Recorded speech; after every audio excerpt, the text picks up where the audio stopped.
आया हिंदू दान धर्म एक्ट 1951। ये भी एक ऐसा एक्ट आया कि हिंदू जो पैसा दान देते हैं, यानी एक एक चीजों पर, अगर आप नारियल चढ़ाते हैं उसके लिए भी एक एक्ट बनाना बाकी रह गया है। इतना समझ लीजिए, आपके हर एक चीज पर एक एक्ट बनेगा और आप इस तरह से गुलाम होंगे भारत में कि आपको दुनिया में कहीं जगह नहीं मिलेगी अगर आप आज इस वीडियो को नहीं देखते, नहीं समझते और इस चीज पर आगे नहीं बढ़ते हैं। आप देख रहे हैं केवल सच। जय श्री राम मित्रों, मैं महंत दयानंद मुनि आज आप सभी के बीच उपस्थित हूँ अपने राष्ट्र और धर्म की रक्षा के लिए। क्या भारत का हिंदू दोयम दर्जे का नागरिक है? क्या हमारा भारतीय संविधान और उनके कुछ धाराएं हमारे विरुद्ध बनाई गई हैं षड्यंत्र पूर्वक सनातन धर्म को समाप्त करने के लिए? मैं आज उसी पर चर्चा करने जा रहा हूं। आप विशेष करके इस वीडियो को सुने और अधिक से अधिक लोगों को शेयर करें। अब बात करते हैं हिंदू धर्म को समाप्त करने की। हिंदू धर्म को समाप्त करने के लिए सबसे पहले मोहम्मद बिन कासिम ने 638 में जजिया कर नामक एक टैक्स लगाया, जिस पर हिंदुओं को, साधु संतों को मठ मंदिरों में पूजा करने के लिए टैक्स देना होता था। उसके बाद ब्राह्मणों पर टैक्स फिरोज शाह तुगलक ने लगाया, जो दिल्ली में कानून लागू हुआ, पूरे भारत में लागू हुआ वो, और वह भी ब्राह्मणों के ऊपर और संतों के ऊपर लगाया गया। अलाउद्दीन खिलजी ने ब्राह्मणों के पूजा, जनेऊ, तिलक, चोटी, ये सब चीजों पर भी उन्होंने लगाया। उसके बाद शाहजहां ने भी इस पर एक कानून बनाया और वही लागू किया, जिसको आज हम लोग जजिया कर के नाम से जानते हैं। मतलब एक एक धर्मार्थ कार्यों के अलग अलग कानून। आज मैं अभी जो कानून लागू हैं भारत सरकार के द्वारा, और भारतीय संविधान में अभी भी हिंदुओं को जो बंधक बना करके, यानी एक तरह से उनको कहा जाए गुलाम बना करके जो रखा गया है, धार्मिक स्वतंत्रता हिंदुओं को जो छीनी गई है, उसके बारे में आपको बताता हूं। जरा ध्यान से सुनिएगा और अपने हित मित्रों को भी बताइएगा, क्योंकि आज भी आप दोयम दर्जे के नागरिक हैं। हिंदू को एक गधा समझ लिया गया है भारतवर्ष में।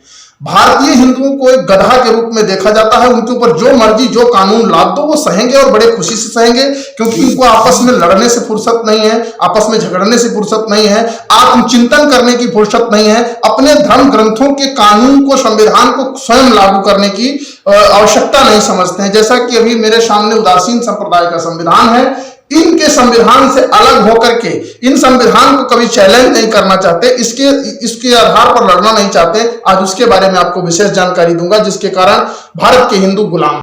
सन 1863 में रिलीजियस एंडोमेंट एक्ट लाया गया अंग्रेजों के द्वारा। वो एक्ट इसलिए था कि हिंदू मठ मंदिरों पर कंट्रोल किया जा सके, और उस समय से आज तक करीब 35 कानून ऐसे बनाए गए भारत में जो मठ मंदिर और साधु संतों को अपने नियंत्रण में रखा जा सके। तभी तो मैं कहता हूं कि आज साधु संत नेताओं के पीछे जी हुजूरी करने में क्यों लगे हैं, दलाली करने में क्यों लगे हैं, और नेताओं के तलवे चाटने में क्यों लगे हैं। हमारे संत और ब्राह्मण जो कभी एक शूरवीर हुआ करते थे, महायोद्धा हुआ करते थे, क्रांतिकारी हुआ करते थे, और देश में एक परिवर्तन की ज्वाला फूंकते थे, और देश में सदैव परिवर्तन के एक कारण रहे, एक सूत्रधार रहे, जैसे आचार्य चाणक्य, गुरु गोविंद सिंह, ऐसे अनेक महापुरुष। अब जगत गुरु श्रीचंद्र भगवान, जगत गुरु रामानंदाचार्य, जगत गुरु शंकराचार्य भगवान, ऐसे महापुरुषों ने जिन्होंने कभी किसी के दबाव में रहना नहीं सीखा, आज के धर्मगुरु तलवे चाटने पर क्यों मजबूर हैं नेताओं के। आज मैं आपको सच्चाई बताने जा रहा हूं। शायद किसी को बुरा लगे तो क्षमा करना, लेकिन यह कड़वा सच है और यह जानना चाहिए सबको। 1951 में एक एक्ट पास हुआ, हिंदू धार्मिक धर्मार्थ बंदोबस्ती एक्ट। इसके माध्यम से सारे मठ मंदिर की जितनी भी बंदोबस्ती, यानी जमीनों की जो नियंत्रण था, उसको सरकार ने अपने कंट्रोल में लिया। दूसरा आया हिंदू दान धर्म एक्ट 1951। यह भी एक ऐसा एक्ट आया कि हिंदू जो पैसा दान देते हैं, यानी एक एक चीजों पर, अगर आप नारियल चढ़ाते हैं उसके लिए भी एक एक्ट बनाना बाकी रह गया है। इतना समझ लीजिए, आपके हर एक चीज पर एक एक्ट बनेगा और आप इस तरह से गुलाम होंगे भारत में कि आपको दुनिया में कहीं जगह नहीं मिलेगी अगर आप आज इस वीडियो को नहीं देखते, नहीं समझते और इस चीज पर आगे नहीं बढ़ते हैं। अब आपको बताते हैं हिंदू पैलेसेस ऑफ वार्षिका एक्ट 1991। ये आप अपनी प्रॉपर्टी किसको कहां कैसे क्या कर सकते हैं, ये आपकी स्वतंत्रता थी, जो आर्टिकल 26 में बताई गई है। आपकी संपूर्ण धार्मिक स्वतंत्रता आर्टिकल 26 में बताया गया है, और उसके बावजूद भी आप जान सकते हैं कि आर्टिकल 26 1949 में लाया गया और 1949 के बाद हमको यह स्वतंत्रता दी गई कि आप पूरी तरह आजाद हैं, आप कुछ भी कर सकते हैं अपने धर्म को बढ़ाने के लिए, अपने समाज को बढ़ाने के लिए, और ये सभी धर्मों के लिए हुआ। लेकिन केवल हिंदू धर्म को रिलीजियस ऐसे ऐसे एक्ट, न्यास एक्ट बनाए गए जिससे हिंदू समाज कमजोर हो सके। धर्मगुरु कमजोर होंगे तो समाज स्वयं कमजोर हो जाएगा। और जैसे कि आज 4 लाख मठ मंदिर हमारे देश में सरकार के कंट्रोल में है, लेकिन एक भी मदरसा, एक भी मस्जिद, एक भी दरगाह सरकार के कंट्रोल में नहीं, एक भी गुरुद्वारा सरकार के कंट्रोल में नहीं, जबकि सिख भाई हमारे सनातन धर्म के अंग हैं। हाँ, हिंदुओं से थोड़ी उनकी प्रवृत्ति अलग हो सकती है, लेकिन सनातन धर्म के अंग हैं, इसमें कोई बट नहीं है। और दूसरी बात, परंपराएं हम सबकी अलग हैं, जैन की परंपराएं अलग हैं, लेकिन हिंदुओं के ऊपर केवल क्योंकि हिंदू इतने क्रांतिकारी होते थे, क्योंकि जितने भी क्रांतिकारी आज तक हुए, महावीर को ले लीजिए, महावीर का जन्म हिंदू समाज में हुआ, सनातन पद्धति में हुआ। ऐसे से अनेक महापुरुष, ज्यादा लंबी बातें बताऊंगा तो लंबा हो जाएगा वीडियो। अब मैं आपको बताता हूं हिंदू धार्मिक संस्थान धर्मार्थ बंदोबस्ती एक्ट 1997, ऐसे ऐसे कानून, अधिनियम 1950, ऐसे ऐसे कानून लाए गए जिसमें पूरी तरह से मठ मंदिर और साधु संतों को, जितने भी सांप्रदायिक अखाड़े द्वारे विभिन्न क्षेत्रों में थे, आज उनकी स्थिति क्या है, वहां ताला बंद होने की स्थिति है। सिद्धि विनायक मंदिर बंबई का सरकार के कंट्रोल में है, लेकिन हाजी अली की दरगाह सरकार के कंट्रोल में नहीं है। ऐसे अनेक उदाहरण आपको, करीब 4 लाख मंदिर सरकार के कंट्रोल में है।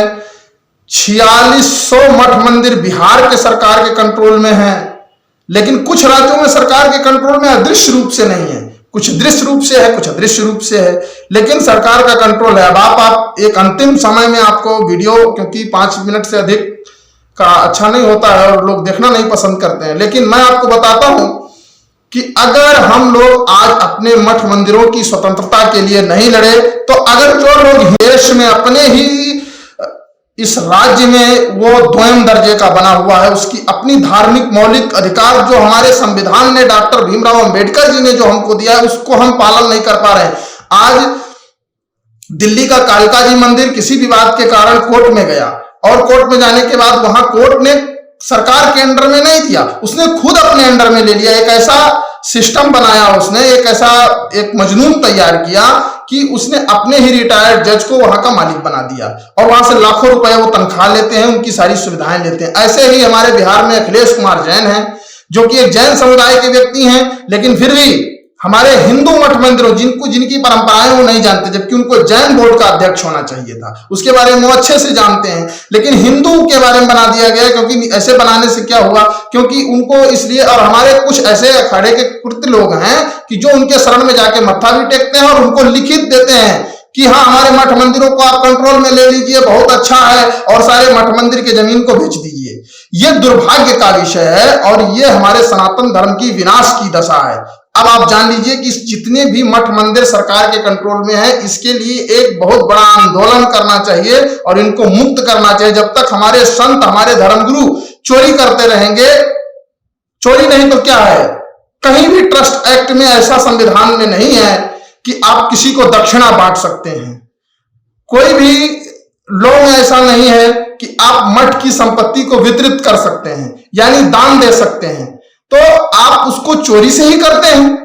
आप एक खर्चे को दूसरे खर्चे में अपने ही धन से स्वयं चोरी कर रहे हैं, इधर से उधर उलट पलट करके। आपका अकाउंटेंट बताता है आप ऐसे ऐसे कीजिए, और आप ऐसा करके आप अपने ही धन की अपनी खुद चोरी कर रहे हैं। तो जब आप खुद चोर हैं, तो आप अपने भक्तों को क्या शिक्षा देंगे और क्या दीक्षा देंगे और क्या संस्कार देंगे। इसलिए अगर आप अच्छे हैं, आप संस्कारिक हैं, आप नीतिवान हैं और आप एक बहुत अच्छे विद्वान हैं, तो आपसे मेरा विनम्र निवेदन है कि मैं महंत दयानंद मुनि आपसे इतना ही प्रार्थना करता हूं कि एक बहुत बड़ा आंदोलन भारतवर्ष में खड़ा होना चाहिए और भारत के सभी मठ मंदिरों को सरकारी नियंत्रण से मुक्त होना चाहिए। जय श्री राम, जय श्री महाकाल, ओम नमो ब्रह्मणे। मत्था टेकता हूं।